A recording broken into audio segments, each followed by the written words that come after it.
So we begin with the test-taking strategies. And for the test-taking strategies, you always see clinical judgment and then some test-taking strategies. So when we say clinical judgment, it's basically the observed outcome of critical thinking. So let's say in our various wards, you know that with your previous knowledge you've obtained from your nursing school, anytime a patient comes to the hospital, then it means that you can't just look at the patient and say, let me just give this drug. No. As a nurse, there are various steps you have to go through. You have to interview the patient, and then you know the kind of problem they are going through. And based on that, you can know the condition they are suffering from and refer them to the rightful person to treat them. Okay. Yes. So for your clinical judgment is basically your critical thinking, how you are able to come about certain situation in the clinical field.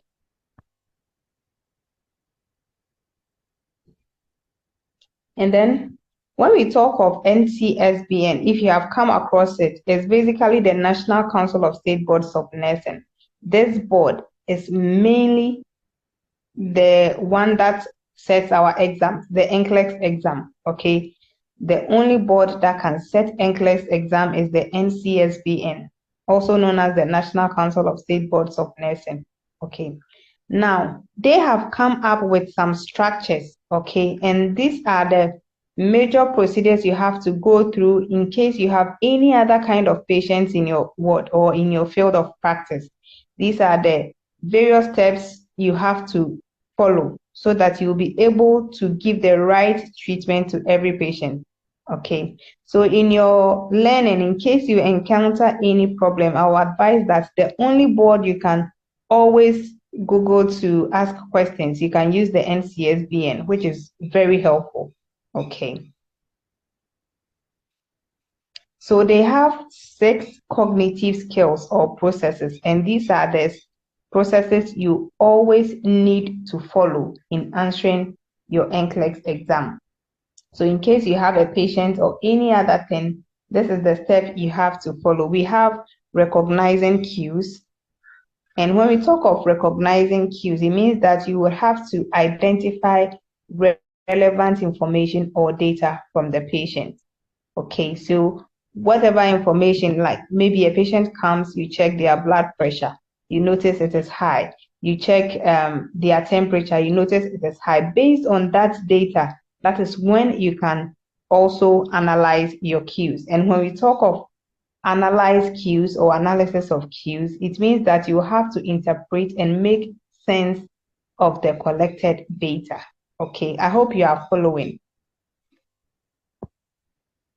So based on the initial step you took, that is, you recognize the cue, you check your vital signs and you know that it is getting high, then you analyze it or you have to interpret it. Or when a patient comes with a full blood count, the paper you are holding it, so you have to analyze and determine, is this high or is this low? Is the hemoglobin level low or is it high? Okay, then you come to prioritize hypothesis.